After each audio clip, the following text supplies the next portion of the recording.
Well, hello and welcome to Driven Plus, and I have a brand new purchase. Now, after the episodes of the Range Rover Sport SV, and you would have thought we learnt our lessons from buying a Range Rover, right?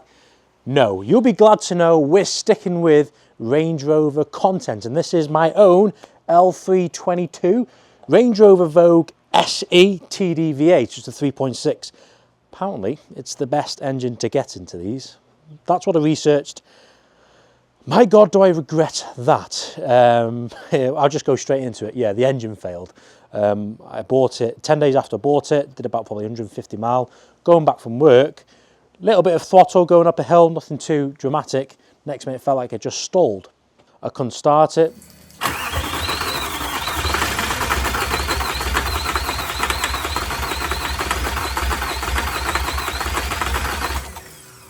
Big shout out to Gav and Luke, by the way, for stopping over and checking on me. So yeah, it got towed home because we thought it must have been a fueling issue. And we had about 3 mechanics over time come and have a look at it. First guy said it was the timing chain, then it was the fueling issue, which is just a high pressure fuel pump or sensors. Then someone thought it was the EGR valve. In actual fact, one of the turbos disintegrated and went into the engine, and the engine is kaput. It's gone. But I'll give you a bit of I didn't know this was going to happen, by the way. I didn't buy this car with I'll take you to show the engine anyway. I didn't buy this car knowing that I had an engine fault. So here is some of that engine, and it's right here. But it was, well, I'll go on to the stats of this car, how much I paid for it and etc. So I did 172,000 miles, but the biggest selling point for me was the guy I bought it off. He had it since 2015, regularly serviced it, motorway miles, you know, so the credentials were good. And there's a little whining noise coming from the engine. It was nothing to do with the turbos, but it was to do with the power steering motor thing, power steering thing. I bought a new one of them. And there was a little knocking from the rear left suspension. So all this, I thought, well, and it's the facelift, because this is the 3.6 in the facelift body, which is quite rare. Guess how much? 3,300 quid. So I thought, right, that's a pretty good deal, and I wanted to get a Range Rover because I've always wanted an L322. I think it's the best Range Rover Land Rover ever made, which I'll get onto another video of why I think that. And I've always wanted one. I love these cars. I say my dad had one. He's a big influence on the kind of cars I like, and you should probably know that by now. Yeah, so in terms of reliability, this is the biggest thing that could probably go wrong. And then we come on to the engine. So I've bought a new engine, which I'm going to show you right now. Now, I had a bit of another kerfuffle with engines, and here is a engine, but this isn't the first engine I bought. I bought an engine before this for about 1,200 quid. Spoke to the mechanic. He said, yeah, it's not a mechanic. The guy selling it on eBay said, yeah, it's great. Comes with the turbos, complete engine, good to go. 3 months warranty. I thought, okay, let's buy it. So I bought it, engine came, oil in the turbos, they didn't look fit. So I sent that back. Then I seen this one, that current engine, the first engine I bought, did 108,000. Sent that back, found this one on eBay from Lancaster, done 78,000 with no turbos for £1,000. So I thought, it's worth it. Then, but I had to buy turbos. So I went online to London Turbos and I thought, if I'm going to do it, I may as well go to town. And I don't know who's put that tyre there.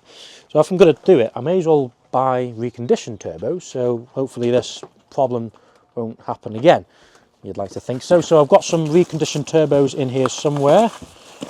Ooh, ready to go into this baby. So hopefully you'd like to think it should be good to go. But I'll tell you one thing I love is that door clunk. It's just a great, yeah, onto the car. It's in the lovely black. It's got all the facelift stuff, which is what I like. I prefer the facelift in these. Obviously, it's Jeremy Clarkson's Harry Metcalf's favourite Range Rover. Obviously, you know, it's all that for a reason.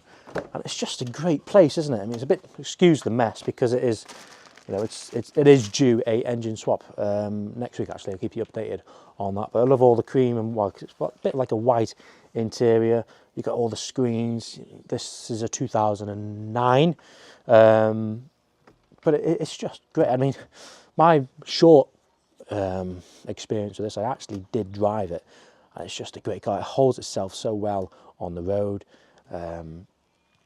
Economy is not that bad. It's probably, I don't know, 24 to 25 to the gallon. How does it compare with my old Amazon Land Cruiser? Well, reliability wise, yeah, that says it all straight away. But I think, so the car cost me 3,300 quid.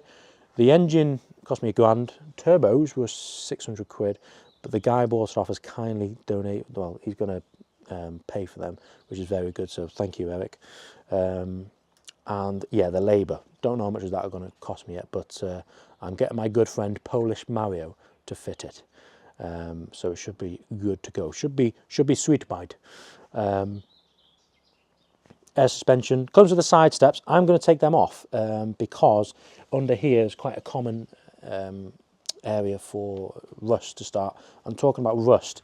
Another very, very common area is the rear arch here. You've got some rust going on there. They've been cosmetically sprayed, but I am going to fix them because this is a car for life for me now, because I'm not going to this much, you know, kerfuffle putting a new engine in and flogging it. No, I'm going to fix them. I'm going to fix everything. You get rear heated seats. Just look how cool this is in the back.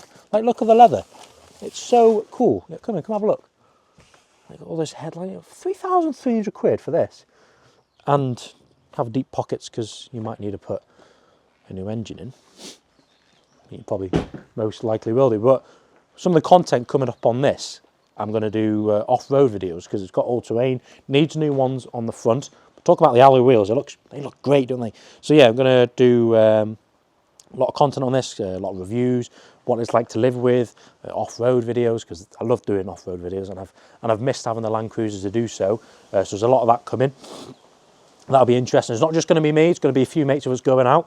So really looking forward to that and getting this and really testing this out, see how it compares to the Land Cruiser. What else are we going to do?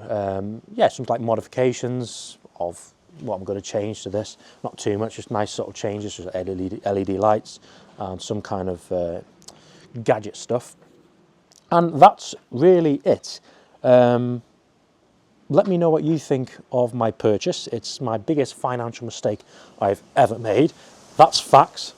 The engine's going in next week. This is going out on Tuesday, this video, and Monday, Tuesday is when we're starting the engine. So be thinking of me whilst you're watching this video. So here's a quick update on my L322 Range Rover. Let me know what you think in the comments. Leave a like on the video, subscribe to our channel for more of this content coming in the very near future. Thank you for watching.